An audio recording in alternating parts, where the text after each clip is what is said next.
Hi everyone, Jim Carrey here, the internet's busiest music nerd, and it's time for a review of this new Ariana Grande album, Eternal Sunshine. Just over 10 years since the release of her debut full-length album, we now have the 7th studio project from pop singer and songwriter Ariana Grande. I was admittedly not really a massive fan of Ari's work early on, though her talent for singing and her vocal range generally have always been undeniable. She just never really had a singing or writing style that stood out to me. However, toward the end of the 2010s, I think she started to get a bit more daring with her sound and personal with her writing, not to mention the great Pharrell beats that were all over Sweetener, and the catty but justified shots she was taking at her haters on the fantastic Thank You Next, where she hit kind of a stride with this pillowy pop trap fusion style that I think was extended out to the point of tediousness on her following LP Positions. That is something I think Ari is trying to consciously change, though, on this new project here, not just through the visceral throwback dance pop grooves of the album's lead single, Yes and, but recently there's been a lot of controversy surrounding Ari vis-a-vis her new boyfriend Ethan Slater, an actor and fellow singer. Celebrity news outfits like Page Six and People report timelines that say Ethan and Ariana met on the set of the forthcoming film adaptation of Wicked. Through working together, they fell for one another, and then shortly after, Ariana's relationship at the time with Dalton Gomez, real estate broker, started falling apart. Meanwhile, Slater had a much more public falling out with his now ex-wife, Lily J, who has described her family as collateral damage in this whole hot mess of a situation. Needless to say, this is a pretty weird look for one of the most squeaky clean pop artists of the modern era. Someone so uncontroversial that one of the most memorable instances of her being in hot water involved licking a donut and saying that she hated America. And that's literally any given Tuesday for Cal Truchesta. America is a disgrace. The global south will rise up and destroy this imperial hell state. While Ariana has been through her share of public breakups, this sort of thing specifically isn't usually her MO, which she quickly acknowledges with lyrics like, "I'm usually so unproblematic" on one of the oddest songs here, "The Boy Is Mine," which is not a formal cover of the classic Brandy Monica single. No, it's what Ariana calls a reimagination. And don't get me wrong, I think the song is catchy enough, and I especially love that little tempo slowdown right before the first beat of the chorus hits. But the tone and delivery of the track, in context of all of this, reads a bit weird. I mean, there's not a lot of specifics or tea being spilled in the lyrics per se, but given just how eager Ariana is to make this new album cycle about her new relationship, it's hard to not see this as connected to the Slater situation, which positively does not map over onto the narrative of the Brandy and Monica song, which is important because in a way it's like Ariana is using the public's love and respect for this classic R&B banger in order to launder some less than ideal decision-making going on here. Another way this song makes no sense as a reference point is that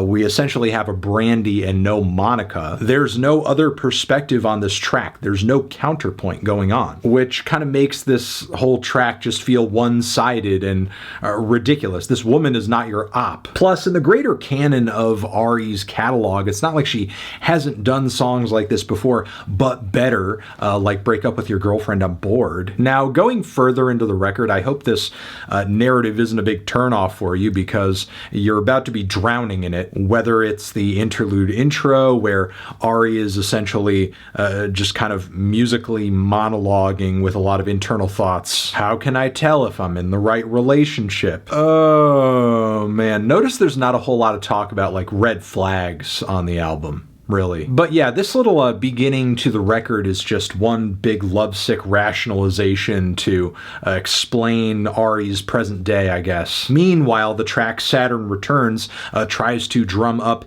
astrological reasons as to why all of this crazy chaos is going on. Supernatural is a glistening, starry pop ballad with breathy verse vocals and an 80s twist on the production. And this track too is just absolutely positively lovesick and talking about really how otherworldly this romance is. Meanwhile, to go back to the lead single to the record, Yes and, this track too is engaging in a laundering of sorts, with Ari delivering a message and sentiment on this track about being authentic, being true to yourself, not withering in the face of judgment from others. But she then maps that over onto her fans' judgment of her behavior, when judgment for your actions is not the same thing as being judged for who you are personally. Yeah, a bit of a bad rationale there. And while sure, it's true, Ariana is free to throw out there, why do you care so much whose dick I ride? Yeah, that is not my business, but simultaneously you are kind of turning your own record here into a battleground for this discourse, so...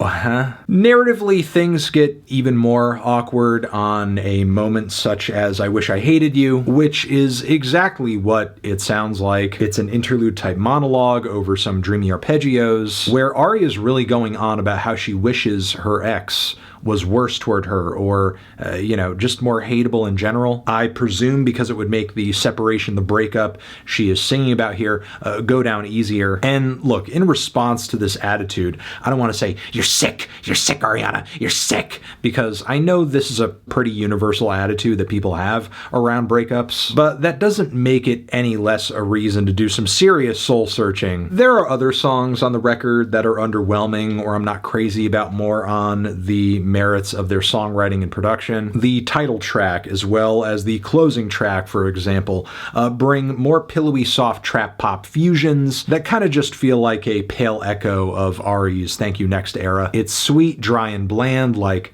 a powdered sugar donut, and also brings us eye-roll worthy bars like, you played me like Atari, and I have to laugh when she says, now it's like I'm looking in the mirror, hope you feel all right when you're in her. Yeah, I'm sure he feels all right, yeah. Mind you, despite all of my complaints so far, none of the tracks I've talked about are outright garbage, trash, unlistenable. The only moment on this record that borders on that is We Can't Be Friends, which not only is the vocal mix on this one pretty atrocious, really overpowering the entire sound of the song, but this electro-style instrumental I don't think complements Ari's voice or is her strong suit. But yeah, look, the vast majority of this LP is engineered to perfection in order for it to be as listenable as possible, and that's just the kind of pop accessibility that you get when a guy like Max Martin is at the helm. So yeah, in a lot of ways this album is easy to vibe to, but when I dive deeper into the narrative and the nitty-gritty of the whole thing,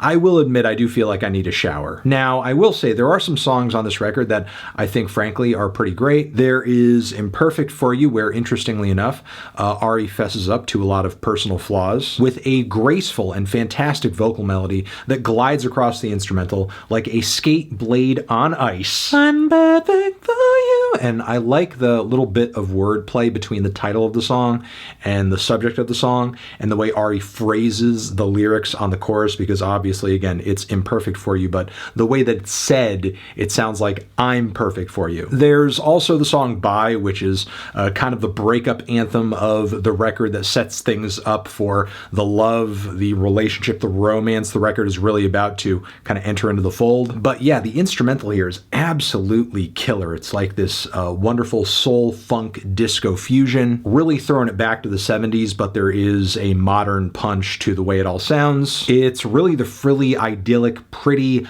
primped pop equivalent to something I could hear Isaac Hayes or Barry White riffing on top of. Don't Want to Break Up Again, to me, sonically, vocally, just in every possible way, is quintessential Ariana. And on True Story, she is really in her R&B bag. Between this and The Boy Is Mine, she's like really throwing it back. But on this track, she's doing it with an even more stellar vocal performance, and I'm loving it. Even if melodically, the song does feel a little derivative of Justin Timberlake's Cry Me a River.